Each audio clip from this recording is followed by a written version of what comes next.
So, eto mga sangkay, meron po tayo ngayon breaking news patungkol po kay Zaldico.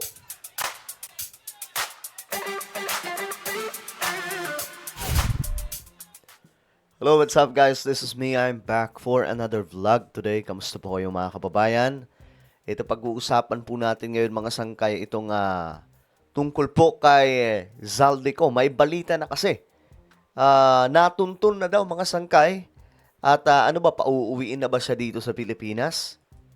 Anyway, bago tayo magtuloy-tuloy sa mga hindi pa po dyan nakakapag-subscribe, tayo po ay road to 2 million subscribers na, no? Padami po tayo ng padami dito sa YouTube. Kaya naman kung ikaw ay hindi pa po nakakapag-subscribe, ano pang hinihintay mo? Makikita nyo po yung subscribe button sa baba ng video na to. I-click nyo lamang po yung subscribe, i-click ang bell, at i-click nyo po yung all.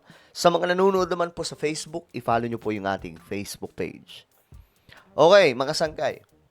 Ito nga yung update natin ngayon tungkol po dito kay Zaldico. Ayon sa balita, ito.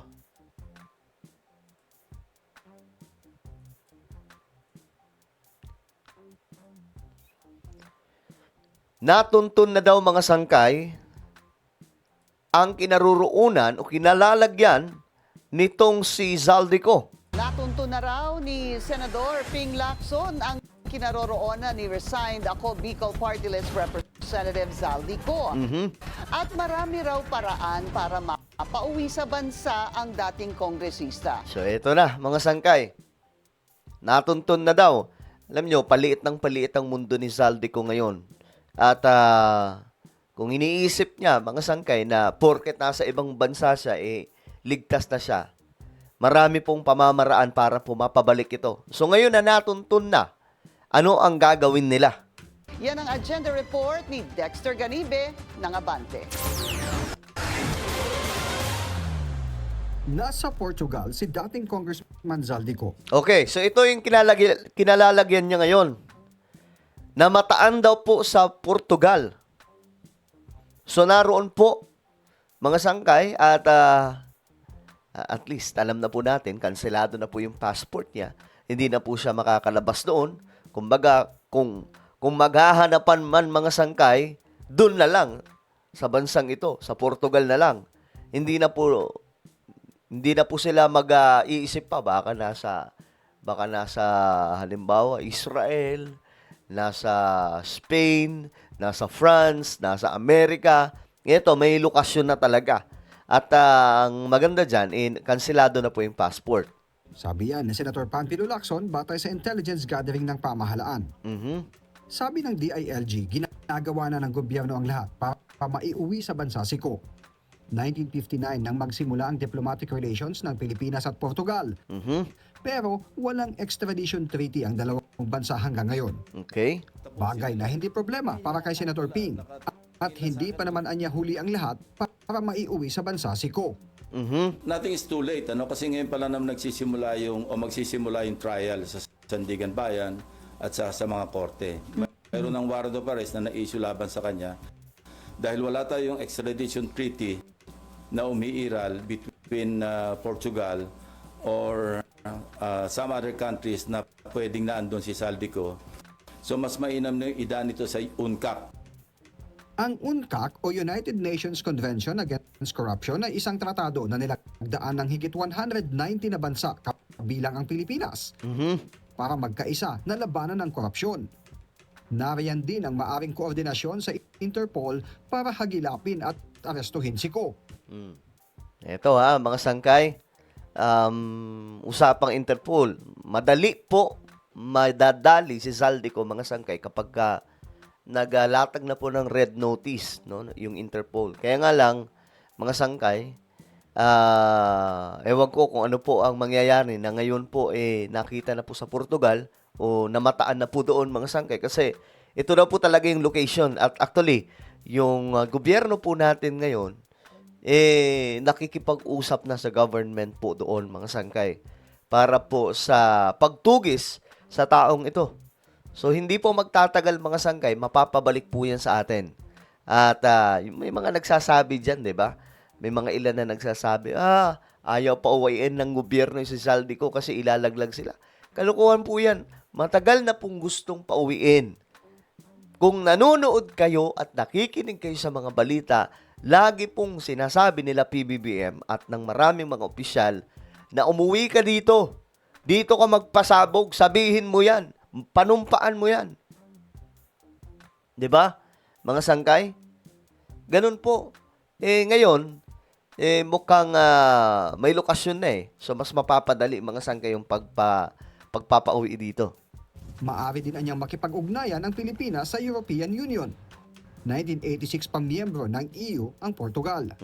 At saka yung European Union, alam ko meron silang agreement na magtutulungan sila kung nasa isang bansa na walang extradition treaty ang naghihiling na bansa. Pwedeng dalhin doon sa bansa na kung saan may umiiral na extradition. Maraming paraan. Iminungkahi rin ni Lacson na magkaroon na ng preliminary talks ang gobyerno sa pamahalaan ng Portugal para sa pagproseso ng extradition treaty. Yan na. Umaasa si Lacson na maiuuwi na sa bansa si Coco para harapin ang mga kaso nito kaugnay ng flood control scandal. At bigyang linaw ang mga aligasyong inilabas niya sa video series na inilathala online Ayun. noong Nobyembre. Oh, 'di ba mga sangkay? Since marami siyang pasabog dito, yung maleta na sinabing hinatid daw kaila PBBM, kaila Romualdez, then it's time, no? Na kapag nakauwi na siya dito, ilatag niya yung mga ebidensya. Dahil madali pong mag-akusa, madaling maglabas na picture na wala naman, hindi nga po natin alam kung yung maleta na yun, totoo talaga na maleta na hinatid sa mga bahay na yun, o yung mga maleta na yun, legit talaga. May pera ba talaga yun? Wala namang nabuksan doon, mga sangkay. So, madaling kumuha ng picture na gano'n. Ang dami na nga pong memes na ganyan. So, kapag napauwi na po siya dito sa Pilipinas, yun na. Sasagutin na po. 'Di ba? Mas mapapadaling sagutin ang ganyang klaseng mga paratang. So, ewan ko ba bakit takot na takot si Zaldico? Wala naman na si Romualdez. 'Di ba? Normal na congressman na lang naman po siya. Actually, ngayon, mga sangkay, naninilikado po si Romualdez. Kasi nga po, yung mga property niya, nahuhuli na. O nabuibisto na. Para sa Ngayon, ito yung balita, mga sangkay. Ayon po kay Yusek Claire Castro, sabi dito, ang balita, nag-utos na raw si President Bongbong Marcos na gawin ang lahat ng legal na paraan para mapauwi sa bansa ang dating kongresistang Zaldico. Sabi dito mga sangkay, hindi extradition kundi pakikipag-usap sa bansang Portugal at pati ang paggamit po at pakikipag-cooperate sa Interpol. Ayon po dito. So, yun pa rin, yun talaga ang tumbok mga sangkay. At ayon dito, nauna na daw pong sinabi ni Interior Secretary John Vic Remulla na nakatanggap sila ng impormasyon na nasa Portugal si Ko. Ang iniutos po talaga ng Pangulo, ayon po kay Yusek Claire Castro, ay gawin ang lahat ng legal na pamamaraan para mapabilis ang pag-uwi at pagbabalik ni Zaldico rito sa Pilipinas. Ibig sabihin, gagamitan na po ito ng pambihirang aksyon ngayon. No, para lang mapauwi dito sa ating bansa kasi hanggat andun siya mga sangkay, hindi po masasagot ang lahat ng mga tanong natin. Alam po natin na kurap, pero mga sangkay, siya po ang makakapagkanta dito. No? Ang mahirap lang po dito, kasi kung sino-sinong itinuturo niya, para lamang po mapagtakpan ang sarili niya. Biruin nyo, sabihin niya ba naman na hindi daw po siya nakakatanggap? Talagang utusan lang daw siya. Maniniwala ka ba doon? Tapos yung mga luxury car niya, yung mga kayamanan niya, sandamakmak, mga sangkay, mayroon pa siya mga luxury planes. Maniniwala ka dyan? Pambira, hindi tumatanggap. Anak ng tawa. Ako mga sangkay, ang tingin ko lang dito, dalawa po talaga sila ni Romualdez na nakakaalam dito na pwede nating tanungin anong ginawa nyo sa kaperahan ng Pilipinas. No? O, ayan, yung mga nagsasabi dyan na ayaw pauwi ng gobyerno. Ang tagal-tagal na pong gustong pauwi ng gobyerno. Anak ng tokwa. Ang problema kasi dito sa ibang mga DDS kasi, masyado pong naniniwala na hindi papauwiin, hindi pinapauwi. Manood kayo kung mga balita. May video pa nga si BBM na sinasabi niya na umuwi ka dito. Dito mo sabihin yan para magkaalaman kasi madaling mag-akusa eh. Madaling mag-akusa. Pero ang problema, kaya mo bang patunayan yan? Diba? May ebidensya ba? Alright? So ano po ang inyong opinion? Comment down below. Meron po tayong YouTube channel, Sangkay Revelation.